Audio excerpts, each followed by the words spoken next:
এখন যেগুলো নতুন পাগল হয়েছিল এই 10 মাস আগে, এগুলোর ধরছি আমি, আচ্ছা মতো ধরছি। তো মোটামুটি আল্লাহর রহমতে এখন চুপচাপ আছে। ইরাম, আহা, আমার অনেক লোক ভার্সিটিতে কাজ করে, ঢাকা বিশ্ববিদ্যালয়ে। কি যে অবস্থা বিশ্ববিদ্যালয় আপনি চিন্তা করতে পারবেন না। এই স্টাডি রুমগুলোতে এই কথিত বুদ্ধিজীবীরা ছাত্রদেরকে পাঠ চক্রে বসাতো। কিসে? পাঠ চক্রে বসায় তাদের কাজই ছিল আমার গ্রাম অঞ্চল থেকে যুবক ভাই যারা কলেজ পাশ করে ভার্সিটিতে ঢুকতো ইমানের দৌলত নিয়া, পাঠ চক্রের পর ইমান হারা হয়ে, মস্তিষ্ক বিষাক্ত হয়ে, এগুলো কেউ নাস্তিক হয়েছে, কেউ ব্লগার হয়েছে, কেউ পশ্চিমা দর্শনে বিশ্বাসী হয়েছে, কেউ গণতন্ত্র পূজারী হয়েছে, আর কেউ হয়েছে একেবারে জিন্দিক নাস্তিক। স্টাডি রুমে এগুলো পাঠ চক্রে বসায় বসায় নষ্ট করছে মাথা। এই বুদ্ধিজীবীরা বলে যে ইসলামের প্যাটার্ন আছে, নওয়াজুবিল্লাহ বলবেন, বলে একটা হচ্ছে রেডিক্যাল ইসলাম, নওয়াজুবিল্লাহ, আরেকটা হচ্ছে পলিটিক্যাল ইসলাম, আরেকটা হচ্ছে সুফিবাদী ইসলাম। এই কথাগুলো বললে ঈমান থাকবে? ইসলামের ভাগ আছে, প্যাটার্ন আছে, কথা বলে। আরে ভাই, মানুষ যেটা বানায় ওটার না ডিজাইন থাকে, প্যাটার্ন থাকে, একটার চেয়ে একটা ভালো। ইসলাম কি মানুষের বানানো না আল্লাহর প্রেরিত?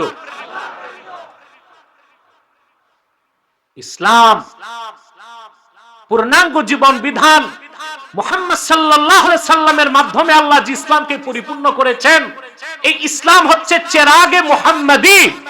এই ইসলাম একটাই যেটা রাসূলুল্লাহ আল্লাহর কাছ থেকে এনে দিয়েছেন।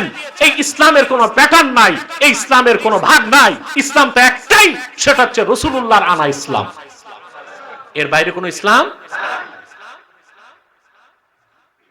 তো রাসূলুল্লাহর অনুসরণ করাটাই, সুবহানাল্লাহ, রাসূলুল্লাহর অনুসরণের বাইরে কোনো ইসলাম।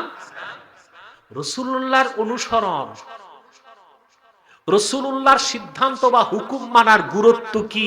আমি একটা দলিল দিচ্ছি, সহিহ বুখারী 2য় খণ্ড কিতাবুত তাফসীর, বাবু ফাজলি ফাতিহাতিল কিতাব, এই পরিচ্ছেদে হাদিসটা আছে। পুরো হাদিসটা যদি কেউ দেখতে চান, আমার লেখা নির্বাচিত তাফসীর 1ম খণ্ড সূরা ফাতিহার তাফসীর, ওটা পড়বেন। আছে আজকে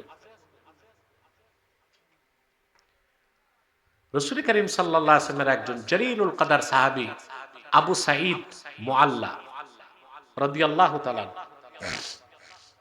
এই সাহাবী জামাত পান নাই, একা একই দাঁড়িয়ে নামাজ পড়তেছেন, ফরজ নামাজ।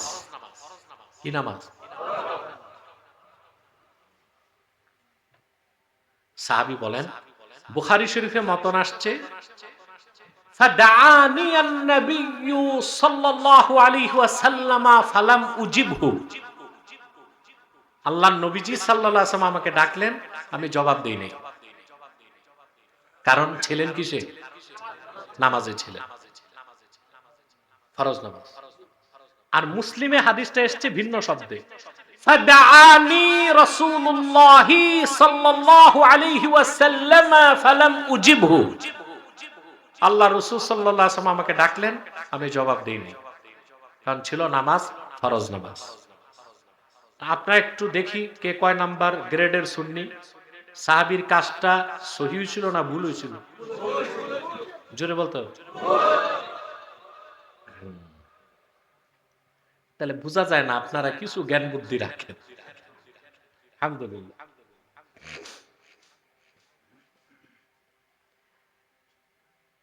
সাধারণ কোন মানুষকে যদি ডাকে নামাজে, ফরজ নামাজ ছেড়ে আসা, তবে রাদ্দুল মুখতার ফাতাওয়া শামী ইবনে আবিদিন শামী লিখেছেন, নফল নামাজে যদি স্ত্রী দাঁড়ায়, স্বামী যদি ডাকে, জায়েজ হচ্ছে নফল নামাজ ছেড়ে স্বামীর ডাকে, তবে অবশ্যই তাকে নফলটা আবার পড়তে হবে, কিন্তু জবাব দেওয়ার অনুমতি। এর থেকে কি বোঝা যায় না যে স্বামীর মর্যাদা কত বেশি স্ত্রীর কাছে?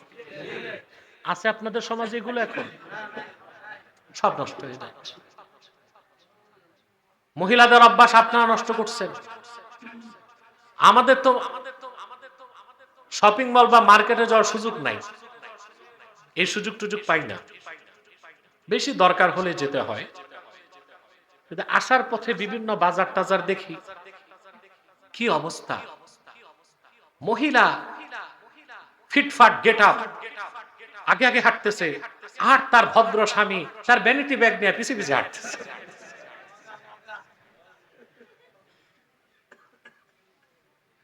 তো বেয়াদবটা আপনি বানাইছেন? কথা বলেন।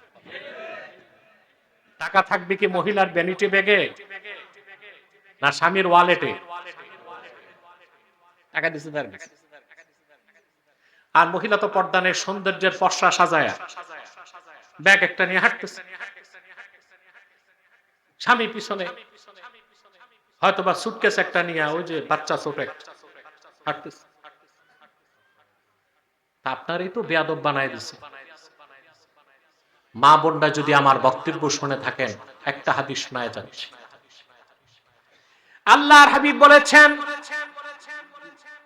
লাউ আমারতু আহাদান আইয়াসজুদা লিআহাদিন লা আমারতুল মারআতা আন তাসজুদা লিজাওজিহা।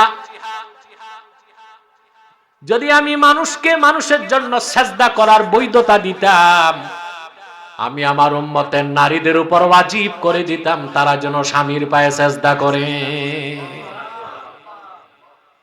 এত সম্মান একজন স্বামীর একজন স্ত্রীর কাছে, ঠিক কিনা? কিন্তু সব মা বোনদের দোষ না, আপনাদেরও দোষ আছে। যদি রাগ না করেন একটা প্রশ্ন করব, সরকারি জরিপে বাংলাদেশে কোন অঞ্চলে তালাকের সংখ্যা সবচেয়ে বেশি? জি, সত্য বলছেন, কুমিল্লা তালাকের সংখ্যা বেশি। তারপর আরেকটা জরিপ আসছে, কোন এলাকার পুরুষরা স্ত্রীদেরকে অত্যাচার করে? বরিশাল। 2 নম্বরে খুলনা। 2 নম্বরে এদের বদ অভ্যাস, এরা সুতা নাতা কিছু পেলেই এই স্ত্রীদেরকে মারে। আপনি এই যে স্ত্রী বিয়ে করে নিয়ে আসছেন, এটা আমানত আপনার কাছে। সামান্য একটু পান থেকে চুল খসলে আপনি যেমনি অমনি তাকে মারবেন, আপনি জালেম হয়ে যাবেন। আপনার সংসারে কোনোদিন সুখ বা বরকত আল্লাহ দিবেন না। বিশেষ কারণেও যদি প্রহার করতে হয়, চরিত্র বিরোধী কোনো কাজ পেলে সেখানেও হুকুম হচ্ছে মুখে মারা যাবে না, কারণ এই মুখ হচ্ছে মহিলার সৌন্দর্যের কেন্দ্র, এখানে হাত দেওয়া। আপনাকে বউটু পিটান নাকি? কথা বলুন।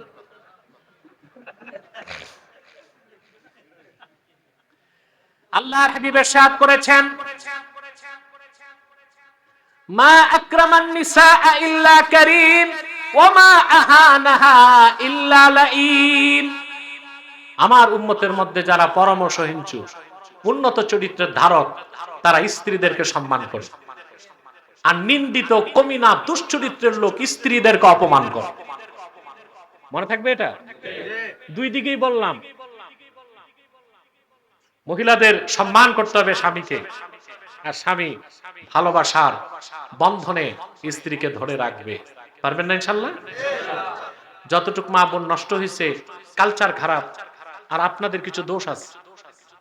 আপনারা প্রবাসী বেশি, ঠিক না? কুমিল্লায় তালাক বেশি কেন? প্রবাসী বেশি।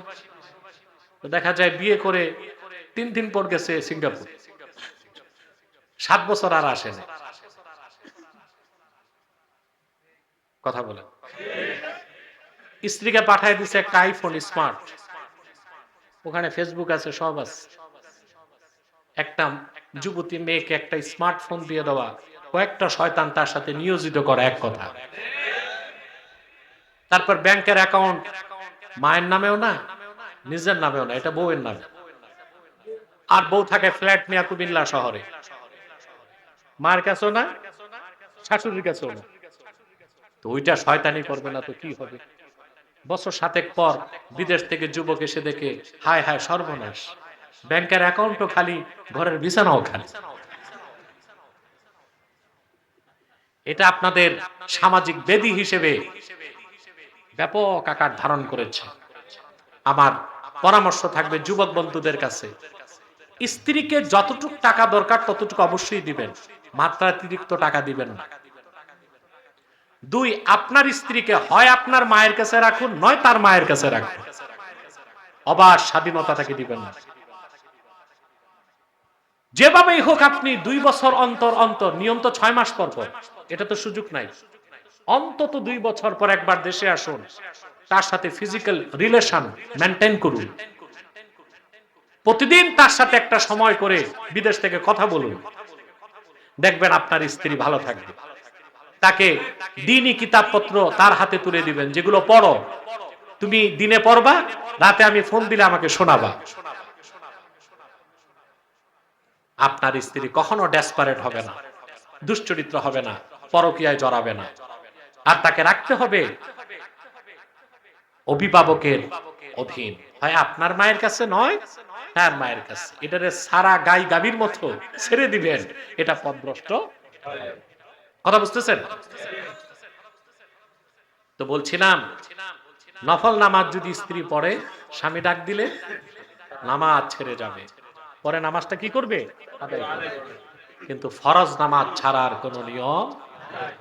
কিন্তু সাহাবীকে তো ডাক দিয়েছিলেন সাইয়্যিদুল মুরসালিন সাল্লাল্লাহু আলাইহি ওয়াসাল্লাম, যার হুকুমকে আল্লাহ ফরজ করে দিয়েছেন, যার নিষেধকে আল্লাহ হারাম করে দিয়েছেন। তিনি যেটা পছন্দ করছেন আল্লাহ দিন বানায় দিয়েছেন, তিনি যেটা পছন্দ করেছেন আল্লাহ ওটা বদ্দিন বানায় দিয়েছেন। নামাজ শেষ, সাহাবী দৌড়ে এসে বললেন লাব্বাইকা ওয়া সাদাইকা ইয়া রাসূলুল্লাহ, ইয়া রাসূলুল্লাহ, আমি হাজির আপনার খেদমতে। আল্লাহর হাবিব বললেন, আমি তোমাকে ডেকেছিলাম, তুমি কেন জবাব দাও নাই? সাহাবী জবাব দিলেন, কুনতু উসাল্লি, আমি নামাজ পড়তেছিলাম। আল্লাহর হাবিব সাল্লাল্লাহু আলাইহি ওয়াসাল্লাম তখন তাকে বললেন, সাহাবী, নামাজ পড়া ফরজ, আরেকটা ফরজ তোমার খবর নাই। আলাম ইয়াকুলিল্লাহু ইস্তাজিবু লিল্লাহি ওয়া লিররাসূলি ইযা দাআকুম, আল্লাহ যে কোরআনে বলেছেন তুমি শোনো নাই? আল্লাহর হুকুম, সাহাবীগণ, আল্লাহ ও তার রাসূল সাল্লাল্লাহু আলাইহি ওয়াসাল্লাম যখন ডাক দেন, দেরি করো না, সঙ্গে সঙ্গে জবাব দাও। আল্লাহর হাবিব সাহাবীকে শিখায় দিলেন, তোমার নামাজ ছিল ফরজ, নামাজ ছেড়ে আমার ডাকের জবাব দেওয়া ছিল নামাজের চেয়ে বড় ফরজ। সুবহানাল্লাহ। বুখারী শরীফের একটা প্রসিদ্ধ ব্যাখ্যা গ্রন্থ হচ্ছে তাইসিরুল বারী, শারহু সাহিহুল বুখারী। সেখানে এসেছে ১৫০০ বছর আগে রাসূলুল্লাহ সাল্লাল্লাহু আলাইহি সাল্লাম কোন নামাজরত সাহাবীকে ডাকলে নামাজ ছেড়ে রাসূলুল্লাহর ডাকে জবাব দেওয়া তার উপর ফরজ ছিল, এতে কোনো ইখতিলাফ নাই। পরে নামাজটা আদায় করতে হবে কিনা এটা নিয়ে মতভেদ ছিল। সুবহানাল্লাহ। আল্লাহর হাবিব মুহাম্মদ সাল্লাল্লাহু আলাইহি ওয়াসাল্লামের ইত্তেবা, অনুসরণের বাইরে ইসলাম বলতে কোনো কিছু। এখন ভাইরা 1 ঘন্টা তো হয়ে গেছে, এখন আমরা টিচিং কি নিব, শিখবো কি? একটা শিক্ষা নিয়ে যেতে হবে না? যেটাও ঠিক মতো কোন ঘুমাচ্ছেন? কে কে হাত উঠান? ঘুমান।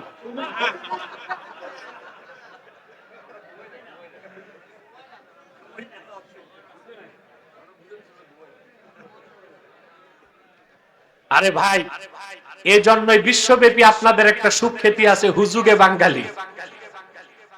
বুঝার আগে হাত তুলে, বুঝার আগে হাত তুলে বসে থাকে, আগে বুঝবেন তারপর হাত উঠাবেন। আর কয়েক মিনিট। এখন আল্লাহ রাসূল সাল্লাল্লাহু আলাইহি ওয়াসাল্লামের ইত্তেবা বা অনুসরণ কিভাবে করব? প্রশ্ন আসেন। এক কথায় জবাব হলো, আল্লাহর আখিরি নবী নবীজি মুহাম্মদ মুস্তাফা সাল্লাল্লাহু আলাইহি ওয়াসাল্লাম আজ থেকে ১৫০০ বছর আগে ইহকালীন কল্যাণ এবং পরকালীন মুক্তির জন্য যে আদর্শ রেখে গিয়েছেন, যে সুন্নাত রেখে গিয়েছেন, জীবনের সকল ক্ষেত্রে সেই আদর্শের, সেই সুন্নতের অনুসরণটাই আল্লাহর রাসূলের অনুসরণ। আর আল্লাহর রাসূলের আনুগত্যটাই আল্লাহর আনুগত্য, বলেন সুবহানাল্লাহ। আল্লাহ বলেছেন মান ইউতিইর রাসূল ফাকাদ আতা আল্লাহ, যে মুহাম্মদ সাল্লাল্লাহু আলাইহি ওয়াসাল্লামের আনুগত্যকে গ্রহণ করলো সে তো আল্লাহর আনুগত্য গ্রহণ করলো। সুবহানাল্লাহ। তাহলে সবকটা কি? সবক হচ্ছে আল্লাহর হাবিব মুহাম্মদ সাল্লাল্লাহু আলাইহি ওয়াসাল্লামের ভালোবাসা, আল্লাহর ভালোবাসা যতক্ষণ পর্যন্ত অন্তরে জীবনের চেয়ে বেশি না হবে ততক্ষণ পর্যন্ত মুসলমান হওয়ার সুযোগ নাই। এখন আল্লাহ ও তার রাসূল সাল্লাল্লাহু আলাইহি ওয়াসাল্লামের ভালোবাসা জীবনের চাইতে যে বেশি আছে তার প্রমাণ কি? সামারা কি? প্রশ্ন আসে না? সামারা হচ্ছে ইন্না সামারাতা ইতাআত মাহাব্বাতিল্লাহি আযজা ওয়া জাল্লা ইমতিসালু আওয়ামিরিহি ওয়া তারকু মা নাহা আনহু।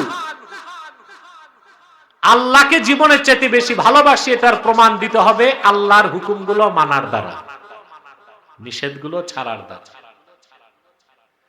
ওয়া ইন্না সামারাতা মাহাব্বাতি রাসূলিল্লাহি সাল্লাল্লাহু আলাইহি ওয়াসাল্লাম ইত্তিবাউ সুন্নতিহি ওয়া ইলতিজামু শরীআতিহি।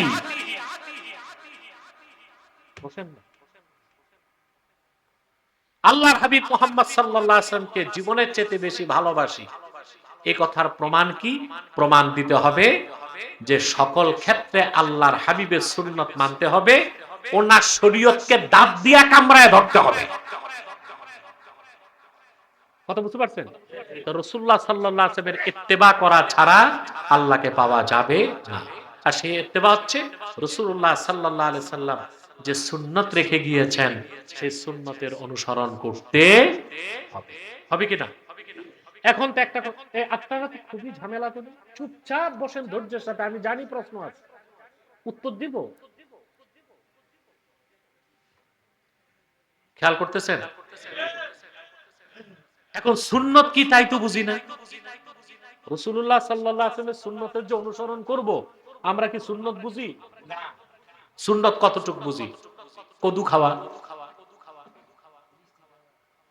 একটু হালাওয়া মিঠা জাতীয় জিনিস খাওয়া, দুপুরে খাওয়ার পর একটু কাইলুলা, রাতে খাওয়ার পর একটু হাঁটা, টুপি পড়া, পাগড়ি পড়া, মেসওয়াক করা। আমার দেশের পীর সাহেবরা, বক্তারা, স্কলাররা সুন্নতের কথা বলতে যে এই কয়টা জিনিস কি সুন্নত বুঝায়। আর কিছু পীর সাহেব আছে লেবাসটা কি রকম হবে, টুপিটা কি রকম হবে, পাগড়িটা কি রকম হবে, এই দুটুক শিখায় দিচ্ছে। সুন্নত এত ছোট জিনিস না। সুন্নতের ব্যাখ্যা করেছেন শেখ আব্দুল কাদের জিলানী রাহমাতুল্লাহ। দেখবেন আমাদের দেশে অনেক পীর সাহেব বা আলেম নামের পরে লেখে আল কাদরি, কিন্তু এদের কয়জন যে গাউস পাকের গুনিয়াতুত তালিবিন পড়ছে আমার সন্দেহ আছে। গাউস পাকের লেখা বিখ্যাত কিতাব গুনিয়াতুত তালিবিন, সেখানে তিনি সুন্নতের ব্যাখ্যা দিয়েছেন। গাউস পাক আব্দুল কাদের জিলানী, আম্মা সুন্নাতু ফাহিয়া মা সান্না রাসূলুল্লাহ সাল্লাল্লাহু আলাইহি ওয়াসাল্লাম, আল্লাহর রাসূল নূর নবীজি মুহাম্মদ সাল্লাল্লাহু আলাইহি ওয়াসাল্লাম ১৫০০ বছর আগে মানব জাতির ইহকালীন কল্যাণ পরকালীন মুক্তির জন্য নীতি নির্ধারণ করে দিয়েছেন, যেটাকে ওই নীতির নাম সুন্নতে নববী। ওই নীতির নাম সুন্নতে নববী। এশার নামাজ ফরজ কয় রাকাত? এই নীতিটা নির্ধারণ কে করছেন? আল্লাহর হাবিব সাল্লাল্লাহু আলাইহি ওয়াসাল্লাম। কথা বলেন। কোরআন শরীফে নামাজের কথা আছে, ৫ ওয়াক্তের কথা আছে, কোন নামাজ কয় রাকাত কোথাও নাই। নীতি নির্ধারণ কে করছেন? আল্লাহর হাবিব সাল্লাল্লাহু আলাইহি ওয়াসাল্লাম। শুধু নামাজের ক্ষেত্রে আপনার ব্যক্তি জীবন, সমাজ জীবন, রাষ্ট্র জীবন, সংসার জীবন, অর্থনৈতিক জীবন, পারিবারিক জীবন, শিক্ষা জীবন, ইবাদত বন্দেগী, মুআমালা, মুআশারা, চলন বলন, উঠা বসা, শিক্ষা সংস্কৃতি, সকল ক্ষেত্রে আপনার নীতি কি হবে আল্লাহর হাবিব তার ১৫০০ বছর আগে নির্ধারণ করে দিয়েছেন। রাসূলুল্লাহর দেখানো সেই নীতি আর সেই রীতির নাম হচ্ছে সুন্নতে নববী। এইভাবে কি সুন্নাত মানেন? বিশ্বাসিত করেন না, বিশ্বাসিত করেন না। আচ্ছা বলেন তো ভাই, রাগ যদি না করেন আমি একটু বুঝাই। নীতি হিসেবে সুন্নতকে পুরাপুরি বিশ্বাস করলে আপনি মুসলমান। একটা সুন্নতকে কেউ যদি, একটা সুন্নত, সব সুন্নত না, একটা সুন্নতকে কেউ যদি অস্বীকার করে সে কাফের। এটা ইজমা। قد اتفق العلماء من أهل السنة والجماعة أن من أهان أو جحد سنة من سنن رسول الله صلى الله عليه وسلم قد ثبتت سنيتها بدليل قطعي فهو كافر. সমস্ত উম্মত একমত। এই যে একটা বাংলাদেশে দেখবেন ভণ্ড মৌলবীরা বলে আব্বাসী কথায় কথায় কাফের বলে। এখন মানুষ আবার আমাকে মাপটাপ চাইছে, অনেক বলছে যে না আপনি ঠিকই বলেন, আপনি বিসমিল্লাহ লেখা হাতে রাখেন। আরে ভাই একটা কথাই ভালো করে শুনুন, রোগী ক্যান্সার হওয়ার পর ডাক্তারের কাছে গেলে ডাক্তার পরীক্ষা নিরীক্ষা করে কি বলে ক্যান্সার হয়েছে, নাকি ডাক্তার বলার কারণে ক্যান্সার হয়? তা আমি বলার কারণে ওরা কাফের হয় না ওরা কাফের হয়েছে বলে আমি বলি? আমি তো ডাক্তার, আমি চিকিৎসক, ঠিক কিনা? প্রিয় ভাইরা খুব মনোযোগ দিয়া খেয়াল করেন, সমস্ত উম্মতের ওলামা একমত আল্লাহর হাবিব মুহাম্মদ সাল্লাল্লাহু আলাইহি সাল্লামের একটি সুন্নত যা অকাট্য দলিলে সুন্নত প্রমাণিত, এমন একটা সুন্নতকে যে অবমাননা করবে, অস্বীকার করবে, সে কাফের। সে কি? এবার আমি আপনাদেরকে ফাতোয়ার কিতাব থেকে একটা ছোট্ট দৃষ্টান্ত দিচ্ছি। ইমাম আবু ইউসুফ নাম শুনছেন? একে মসজিদের ইমাম সাহেব, মাযহাবের ইমাম, ইমাম আযম আবু হানিফা রাহমাতুল্লাহ প্রধান ছাত্র। আবু ইউসুফ, আরেকজন ইমাম মুহাম্মদ, আরেকজন ইমাম জুফর, প্রখ্যাত ছাত্র ওনারা। বাদশাহ হারুনুর রশিদের সময় এই আবু ইউসুফ ছিলেন আব্বাসী খেলাফত যখন অর্ধেক পৃথিবী শাসন করত, তিনি ছিলেন চিফ জাস্টিস কাজীউল কুযাত। কোরআন সুন্নাহর আইনে আদালত চলত। সুবহানাল্লাহ। আমরা ওই স্বপ্ন বাংলাদেশে দেখি, কিন্তু আমাদের ঐক্যবদ্ধ হতে হবে, রুচি বদলাতে হবে, মানসিকতা ঠিক করতে হবে, ঠিক কিনা? এই স্বপ্ন দেখেন না? মাসালা মনে রাখবেন, ইসলামী রাজনীতি পূর্ণাঙ্গ ইসলাম না, পূর্ণাঙ্গ ইসলামের অংশ। তরিকত তাসাউফ পূর্ণাঙ্গ ইসলাম না, পূর্ণাঙ্গ ইসলামের অংশ। জিহাদ পূর্ণাঙ্গ ইসলাম না, পূর্ণাঙ্গ ইসলামের অংশ। এই ক্ষেত্রে উলামায়ে কেরাম একমত, সিয়াসাতুল ইসলামিয়া জুজউল ইসলাম আল্লাযী লা ইয়াতাজাজ্জাউ। ইসলামী রাজনীতি পূর্ণাঙ্গ ইসলামের অংশ, এটাকে অস্বীকার করার সুযোগ নাই। তবে সেটা হতে হবে খোলাফায়ে রাশিদিনের পদ্ধতিতে। আল্লাহ কবুল করুন। যেটা স্বপ্ন আমি দেখি, যেটার মিশন আমার, যেটার প্রচার আমি করি, হতে পারে আমার মৃত্যু হবে আমি দেখব না, পরবর্তী প্রজন্ম দেখবে। আল্লাহর হুকুম কি? অধিক প্রাপ্তি, নগদ প্রাপ্তি। অধিক প্রাপ্তি, নগদ প্রাপ্তি মুমিনের কাজ। আমরা বাঙালি নগদে বিশ্বাসী, কি আছে দেন, দিয়ালাম। আর কোয়ান্টিটি দেখি, কোয়ালিটি দেখি না। তাবিজি মিশন এই খেলাফার পক্ষে, হতে পারে আমি দেখব না, কিন্তু পরবর্তী প্রজন্ম হয়তো বা তা দেখবে। কিন্তু আমার ন্যারেটিভ, আমার বয়ান, এটা চলবে। কেউ মানুক আর কেউ। কথা খেয়াল করতেছেন? আবু ইউসুফ বিচার করতেছেন, বিচার করতে করতে শরিয়া আদালত তো কথা প্রসঙ্গে তিনি বলেছেন, ইন্না রাসূলুল্লাহি সাল্লাল্লাহু আলাইহি ওয়াসাল্লাম কানা ইউহিব্বুদ দুব্বা ফাআনা উহিব্বুদ দুব্বা ফাকালা রাজুলুন লা উহিব্বুদ দুব্বা। আবু ইউসুফ বললেন, আল্লাহ রাসূল সাল্লাল্লাহু আলাইহি সাল্লাম লাউ পছন্দ করতেন, আমিও পছন্দ করি, আমিও করি লাউ। লাউ আপনারা? আমি পছন্দ করি সুন্নত হিসেবে, ঠিক না? কিন্তু আপনারা লাউ খাওয়ার নিয়ম জানেন না। এটা কি চিংড়ি মাছ, লেংড়ি মাছ, শুটকি দিয়ে নষ্ট করেন? লাউ খাওয়ার সুন্নত গোশত দিয়ে। কি দিয়ে? এই পুরাপুরি সুন্নতের সওয়াব পেতে হলে লাউ খাবেন কি দিয়ে? এতে মজাও লাগে, আর অল্প পরিমাণ গোশত ওই লাউ দেবার কারণে অধিক মানুষ খাইতে পারে। সুবহান। এখন থেকে লাউ খাবেন না? শুটকি দিয়া? কি দিয়ে? গোশত দিয়ে। আরে ভাই, কোরবানিতে তো গোশত পান, সমস্যা কি? প্রিয় ভাইগণ, কষ্ট হয়ে যাচ্ছে? ফট করে এক যুবক আবু ইউসুফের সামনে বলল, লা উহিব্বুদ দুব্বা, আমি লাউ পছন্দ করি না।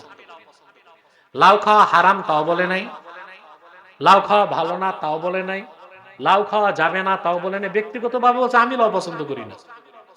রাসূলুল্লাহ সাল্লাল্লাহু আলাইহি সাল্লাম লাউ পছন্দ করতেন, এটা শোনার পর যে বলছে আমি লাউ পছন্দ করি না, ও মুসলমান থাকতে পারে না। ফাআমারাল ইমামু বিকাতলিহি ফাতাবার রাজুলু ফাওরা। ফাতোয়ার কিতাব সাক্ষী। ইমাম আবু ইউসুফ বললেন সে মুরতাদ, কাফের হয়ে গেছে, মৃত্যুদণ্ড দাও। তৎক্ষণাৎ যুবকটি তওবা করলো, তিনি ছেড়ে দিলেন। তাহলে নীতি হিসেবে সবগুলো সুন্নত বিশ্বাস করতে হবে, যথাসাধ্য আমল হিসেবে পালন করতে হবে। এবার আমি একটা দৃষ্টান্ত দিই, আপনারা সুন্নত নীতি হিসেবে বিশ্বাস কি আর সুন্নত আমল হিসেবে করা কি তা বুঝবেন। এশার নামাজ ফরজ কয় রাকাত? আমি মুসাফির, আমার কয় রাকাত? এই যে 4 রাকাত বা 2 রাকাত ফরজ, এটা নীতি হিসেবে সুন্নাত, হুকুম হিসেবে ফরজ। নীতি হিসেবে, হুকুম হিসেবে এশার পরে 3 রাকাত, 2 রাকাত সুন্নাত। ওইটা কি? ওই 2 রাকাত নীতি হিসেবেও সুন্নাত, হুকুম হিসেবেও সুন্নাত। তারপরে কি? 3 রাকাত বেতের না ওয়িতর। এটার উচ্চারণ আমরা ভুল করি, বলে বেতের। বেতের শব্দ আছে নাকি? সালাতুল ওয়িতর। বুঝলেন? এই ছাত্র এই ভুলগুলো করে। কোন ক্লাসে পড়ো? শরহে বেকায়া। শরহে বেকায়া কিতাব নাই তো, শারহুল ওয়াকায়া। শারহুল ওয়াকায়া, এটারে বলে শরহে বেকায়া। এই নামে কিতাব আছে নাকি? মাওলানা সাহেবরা হাসে। তো শব্দটা হচ্ছে কি ওয়েত, আপনারা বলেন বেতের। শব্দগুলো উচ্চারণ কেন সঠিক করতে বলি? আল্লাহু আকবার। আপনি উইত্র শরীয়তের দৃষ্টিতে শুদ্ধভাবে উচ্চারণ করলেও সওয়াব পাবেন। এশার নামাজ 4 রাকাত পড়া নীতি হিসেবে সুন্নাত, হুকুম হিসেবে ফরজ। তারপরে 2 রাকাত নীতি হিসেবে সুন্নাত, হুকুম হিসেবেও সুন্নাত। তারপরে 3 রাকাত ওয়াজিব, নীতি হিসেবে সুন্নাত 3 রাকাত, হুকুম হিসেবে ওয়াজিব। এরপরে আবার বসে বসে 2 রাকাত নীতি হিসেবে সুন্নাত, হুকুম হিসেবে নফল। তাহলে আপনাকে মুসলমান হতে হলে সুন্নতকে নীতি হিসেবে বিশ্বাস করতে হবে, আর যথাসাধ্য আমল করতে হবে। আমি বুঝাতে পারলাম? আসুন আমরা শপথ নেই, আল্লাহর আখিরি নবী নূর নবীজি আমার মুহাম্মদ মুস্তাফা সাল্লাল্লাহু আলাইহি ওয়াসাল্লাম ১৫০০ বছর আগে যে সুমহান সুন্নত রেখে গিয়েছেন, জীবনের সকল ক্ষেত্রে সেই সুন্নতকে বিশ্বাস করে সুন্নত মোতাবেক জিন্দেগি গঠন করে খাঁটি ইমানদার প্রকৃত সুন্নি আশেকে রসুল হতে চায়। আল্লাহ কবুল করুন।